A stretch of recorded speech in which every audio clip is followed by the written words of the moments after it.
yo voy a conversar un poco sobre el proyecto de ley de las ciudades comunales en el marco de lo que es la configuración del Estado comunal, ¿no? Y para eso vamos a identificar algunas claves que nos permiten,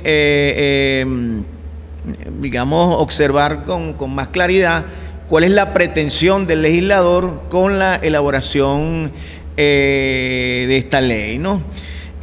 Por otra parte, es importante analizar esta ley en el marco de las llamadas leyes del poder popular, porque el conjunto de estas leyes del poder popular conllevan a la conformación de lo que ellos llaman el Estado comunal o la nueva geometría del poder, ¿no? Otro aspecto importante a discutir es el hecho de que ninguna ley es neutral, ninguna ley es ingenua, sino que detrás de toda ley hay una intencionalidad social, política y económica. Hay fuerzas que bregan por posicionar detrás de una ley un determinado proyecto de sociedad y en ese sentido, pues no siempre lo que piensa el legislador, lo que hace el legislador está en correspondencia con lo que hizo, lo que pensó el constituyente. En otras palabras, no toda ley está hecha en función de reconocer la Constitución. Eso depende, pues, de el contexto en el que se elaboren estas leyes. Hay leyes, por supuesto, que están más cerca de construir la democracia, de profundizar el bien común, pero hay leyes que están en favor de posicionar proyectos políticos autoritarios y es el caso en el que estamos y es el caso de esta llamada ley de las ciudades comunales, ¿no? Bien, vamos a discutir esta ley a partir de cuatro aspectos, pues. Cuatro aspectos que la contienen y que además permiten o le van a permitir una eficacia a esta ley en términos no solo jurídicos, sino una eficacia en términos políticos, en términos de control social, en términos de poder. El primer aspecto lo he llamado el método de agregación o encapsulamiento corporativo de la población, y que se complementa con una lucha que podemos denominar como la lucha entre la Constitución formal de 1999 y la Constitución material, que son el conjunto de leyes que ellos están imponiendo paralelamente y que son las que tienen finalmente eficacia jurídica. Otro aspecto importante de esta ley es que busca abolir la democracia participativa. También esta ley sustituye el voto universal y secreto por un mecanismo de selección asamblearia de segundo grado para designar las autoridades de las ciudades comunales y finalmente esta ley también pretende establecer una nueva división político-territorial que se yuxtapone a la que está contenida en la Constitución de 1999. Entonces vamos a pasar a revisar cada uno de estos dispositivos, aspectos clave, ¿no? El primer dispositivo del que hablé, contenido en la ley, remite a lo que podemos llamar el agregación o encapsulamiento corporativo, que sería la arquitectura del Estado comunal, ¿no? Fíjense, tanto la ley de los consejos comunales, la ley de las comunas y la ley de las ciudades comunales proponen un método de agregación de la sociedad, ¿no? La agregación supondría una disposición demográfica y territorial nueva, también diferente a la Constitución. Sería algo así como el andamiaje orgánico que conecta vertical y directamente a la población civil con la estructura estatal, con la burocracia estatal, ¿no? Fíjense, un poco haciendo historia, antes la ley de los consejos comunales, y fíjense, vamos a hablar, como dije, de la ley de las ciudades comunales, pero en el contexto de las llamadas leyes del poder popular. Ahí se escribe leyes como la ley de los consejos comunales y leyes como la ley orgánica de las comunas. Fíjense, previo al año 2006, porque en el año 2006 fue que fue promulgada la ley de los consejos comunales, había en Venezuela un horizonte variopinto de organizaciones populares, de todo tipo, pues, ¿no? Sin embargo, después del golpe de Estado, del fallido golpe de Estado del año 2002, el régimen bolivariano va a incrementar su talante autoritario. En ese sentido, el universo de organizaciones populares que tenían cierta autonomía fueron pasando a manos del Poder Ejecutivo a través de un método que podemos llamar el método de encapsulamiento corporativo. Es decir, que son los consejos comunales, son una suerte de cápsulas en los cuales se integran una diversidad de organizaciones populares que luego de ser, digamos, embutidas en esta ley de los consejos comunales o en estos consejos comunales, pasan a formar parte del Poder Ejecutivo Nacional. En ese proceso, pues, es importante destacar que son excluidas las gobernaciones y las alcaldías como mecanismos de intermediación con estas nuevas organizaciones populares que son los consejos comunales. Los consejos comunales, según la ley que los rige, tienen una relación directa con el Poder Ejecutivo Nacional. ¿Ok? Fíjense lo que dice la ley. La ley de los consejos comunales instituye una instancia que se llama el órgano rector. Fíjense, paradójicamente, esto es una ley que está diciendo que los consejos comunales son una instancia de autodeterminación, de democracia participativa, de autogobierno, pero sin embargo, paralelamente está imponiendo un órgano rector. ¿Qué es un órgano rector? El órgano que gobierna todo el sistema de los consejos comunales. Fíjense lo que dice el artículo 60, en este caso el artículo 63 de la Ley Orgánica de las Comunas. El Ministerio del Poder Popular, con competencia en la materia de participación ciudadana, dictará los lineamientos estratégicos y normas técnicas para el desarrollo y consolidación de las comunas en una relación de acompañamiento en el cumplimiento de sus fines y propósitos. Es decir, la rectoría de todos los consejos comunales los tiene el Poder Ejecutivo Nacional a través del Ministerio de las Comunas. Este sería los consejos comunales, el primer nivel de agregación. Insisto, todas esas organizaciones populares preexistentes que existían antes de 2006 fueron compactadas en los consejos comunales. Luego de ser compactados en los consejos comunales, pasaron a depender directamente del Poder Ejecutivo Nacional, que es lo que podemos llamar corporativización social. Se corporativiza la sociedad.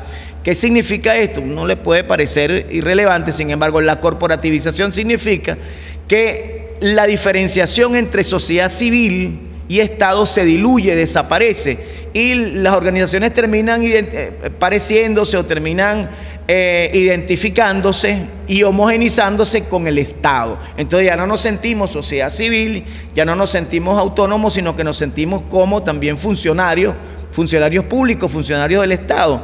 Y eso tiene una implicación grave, y es que la posibilidad de que se configure un contrapoder desde la sociedad civil para frenar los abusos del Ejecutivo Nacional se desvanece. Ustedes han visto consejos comunales en masa protestando en contra de los abusos del gobierno. No, precisamente porque ese es el efecto, esa es la estrategia de esta ley de los consejos comunales, que es anexar la sociedad al Poder Ejecutivo Nacional y tutelarla tanto política, económica e ideológicamente, ¿no?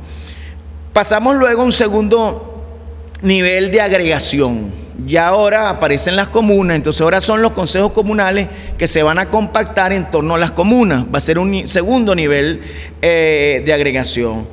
El legislador persigue con esta última ley, con esta ley de las comunas, embutir no solo a los consejos comunales al interior de las ciudades, al interior de las comunas, sino también a toda organización que hasta el momento no haya sido agregada, por los consejos comunales.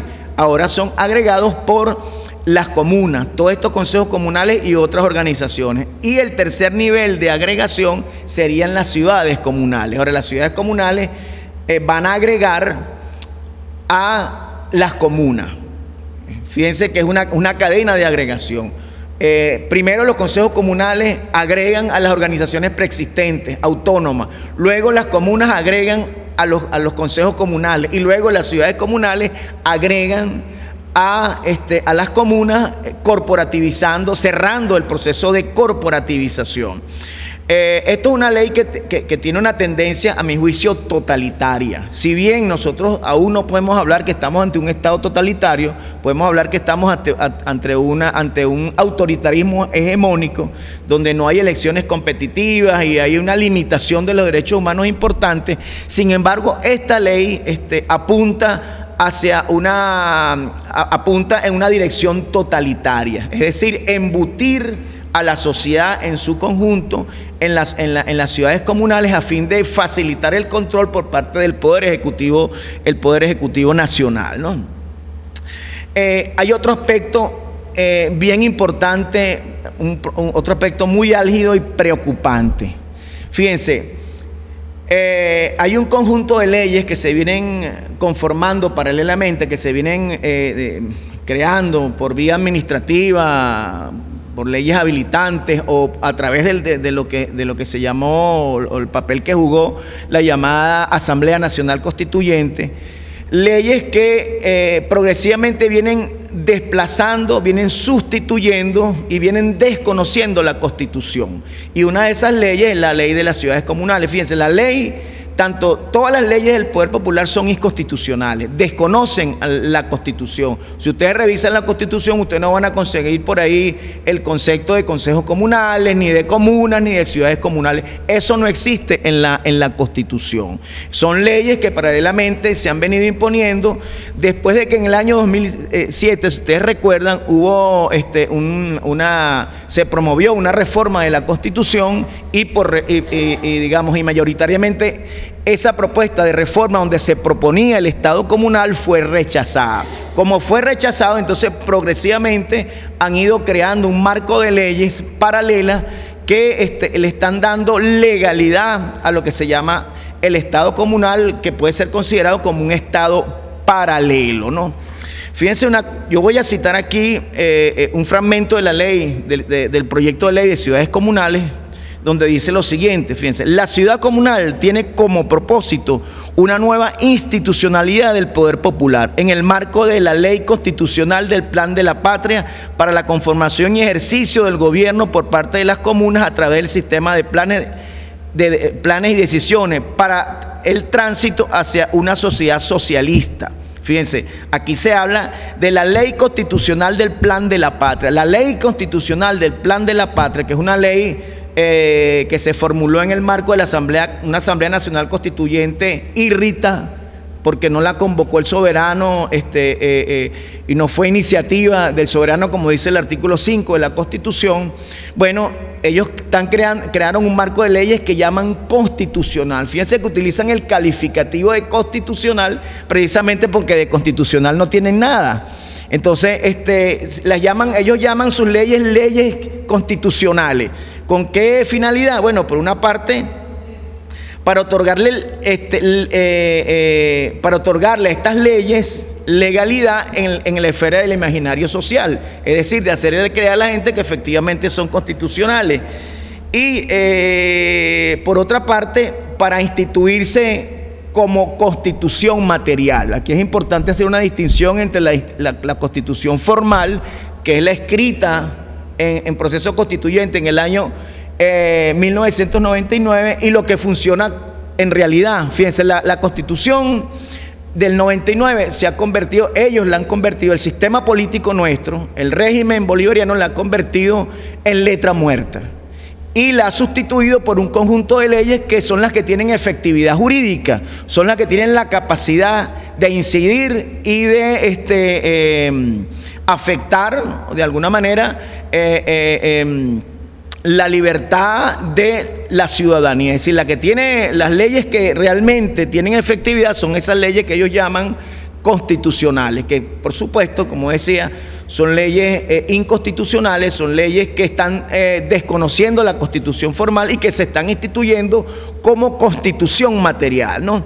En tal sentido, el cemento articulador del Estado comunal reside en esa pseudo ley constitucional del Plan de la Patria, ¿no? Entonces, esa ley, si nosotros revisamos, si ustedes tienen la oportunidad de revisar el proyecto de ley de ciudades comunales, van a encontrar que lo que está de alguna manera direccionando, lo que está rigiendo, lo que tiene la autoridad legal en el marco de estas leyes, el poder popular y particularmente de la ley de las ciudades comunales, es la ley constitucional del Plan de la Patria y no la Constitución de 1999, ¿no? Otro aspecto importante de estas leyes y del Estado comunal es que busca abolir, y de hecho ya ha avanzado en ese sentido, el derecho humano a la democracia participativa. ¿En qué consiste el derecho humano a la democracia participativa? En dos aspectos fundamentales. Primero, en la posibilidad de que los ciudadanos puedan incidir y puedan controlar a sus representantes. Y por otra parte, que la democracia participativa es un proceso formativo, un proceso educativo, donde la gente a través de la participación conoce su realidad y la transforma. ¿Existe democracia participativa? Bueno, esa es una pregunta que hay que hacerle a las organizaciones. Si las organizaciones populares controlan a sus representantes, ejercen contraloría sobre los concejales, los poderes ejecutivos regionales, las asambleas legislativas y el poder ejecutivo nacional, etcétera. Bueno, estamos hablando de democracia participativa, pero si la ciudadanía no tiene control, entonces no existe la democracia participativa. Y estas son leyes que, entre otras, pues buscan abolir la democracia participativa. Otro aspecto contenido en esta ley es la imposición de una nueva división político-territorial que se yuxtapone a la establecida en la Constitución de 1999. Y quiero destacar este aspecto citando un artículo de la ley, un artículo del proyecto de ley de ciudades comunales. Fíjense lo que dice el proyecto de ley de ciudades comunales en el artículo 6. El ámbito geográfico donde se constituye la ciudad comunal podrá coincidir o no con los límites políticos territoriales establecidos dentro del ámbito de la República Bolivariana de Venezuela. Esto es grave. Es grave, por una parte porque cuando dicen que la ciudad comunal podrá coincidir o no con lo que ya está establecido en la Constitución, en el marco de lo que es el Estado federal y descentralizado, bueno, esto significa que las ciudades comunales pueden abarcar distintos municipios o fragmentos o partes de territorio de distintos municipios y distintos estados. Por ejemplo, el Parque Nacional El Ávila, Guaraíra Repano, incluye el estado La Guaira, incluye el estado Miranda, incluye el municipio Libertador e incluye otros municipios del estado Miranda y el municipio Vargas, por supuesto, del estado La Guaira. Entonces, fíjense, si tal como amenazó el presidente Maduro, creo que en el pasado mes de octubre, de crear la primera ciudad comunal en el Parque Nacional, bueno, esto sería un parque nacional que tendría, sería una ciudad comunal que tendría una autonomía y que de alguna manera contribuiría a fragmentar, aparte de los daños que ya Francisco explicó, que le estarían causando al parque nacional. Pero aquí hay otro aspecto. Fíjense lo que dice, cómo hay una manipulación a partir de esta ley, una manipulación jurídica. La ley dice, el enunciado jurídico de la ley, del proyecto de ley de ciudades comunales, dice que el ámbito geográfico donde se constituye la ciudad comunal podrá coincidir o no con los límites políticos territoriales establecidos dentro del ámbito de la República Bolivariana de Venezuela. ¿Y cuáles son los límites territoriales establecidos dentro del ámbito de la República Bolivariana de Venezuela? Aquí hay una omisión deliberada de la Constitución. O sea, ¿dónde están planteados esos límites territoriales? En la Constitución. Pero como saben que es una violación a la Constitución, no la nombran. sino que utiliza un concepto genérico como República Bolivariana de Venezuela para decir, bueno, cuáles son la división político-territorial, pero la división político-territorial es la que establece la Constitución. Pero esto es una ley que viola expresamente viola la Constitución. Esto va en detrimento, por supuesto, del Estado federal, del Estado republicano que nos hemos dado desde 1811 y del Estado descentralizado que establece la Constitución, ¿no? Eso atenta contra los sistemas de gobierno constitucionales como son los gobiernos regionales y municipales. Es decir, progresivamente se pretendería se vaciaría de contenido y de poder y de efectividad jurídica a los gobiernos municipales y a los gobiernos regionales. Otro aspecto contenido en esta ley es la sustitución del voto universal y secreto por un mecanismo de selección asamblearia de segundo grado para escoger las autoridades de las ciudades comunales, ¿no? Según este proyecto de ley, las ciudades comunales deberían originarse en la iniciativa popular, pero no se garantiza la universalidad del sufragio respecto del referéndum que debería sustentar su creación, ni el registro de electores que habría que establecer a nivel comunal. Los miembros de las instancias ejecutivas de gobierno de la ciudad comunal no serían electos por los ciudadanos del ámbito territorial respectivo, ni serían revocables por ello. Es decir, ¿quiénes van a escoger las autoridades de esas ciudades comunales? Bueno, las comunas y los consejos, los voceros de la comuna y los voceros de los consejos comunales. Es decir, no es toda la población que conforma esa nueva ciudad comunal, todo ese territorio, sino que sería una suerte de elección censitaria. Nada más los voceros que determinen los consejos comunales y las comunas. Y ya sabemos que estas instancias están controladas por el Poder Ejecutivo Nacional, de tal manera que quienes van a controlar estas ciudades comunales serían pues esas instancias de poder. Y esto es grave porque esto conlleva a la fragmentación del territorio nacional. Imagínense el país fragmentado en ciudades comunales y controladas por fuerza otorgadas o por poderes o por asignaciones de poder en el marco de una relación clientelar. Entonces, en el marco de una relación clientelar, pues bueno, se entregan las ciudades comunales a grupos de poder, incluso grupos de poder que estarían controlando territorios importantes o de una manera, incluso hasta de una manera al margen de la ley, como por ejemplo en la frontera. Imagínense crear en la frontera ciudades comunales. ¿Quiénes van a controlar esas ciudades comunales que efectivo ya controlan grupos irregulares esos territorios? De tal manera que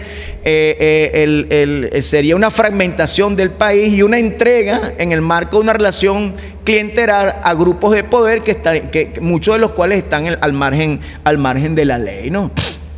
Esto, para ir cerrando, pues, tiene lugar dentro de lo que podemos llamar un sistema político de Estado-partido, que es el sistema político que nos gobierna.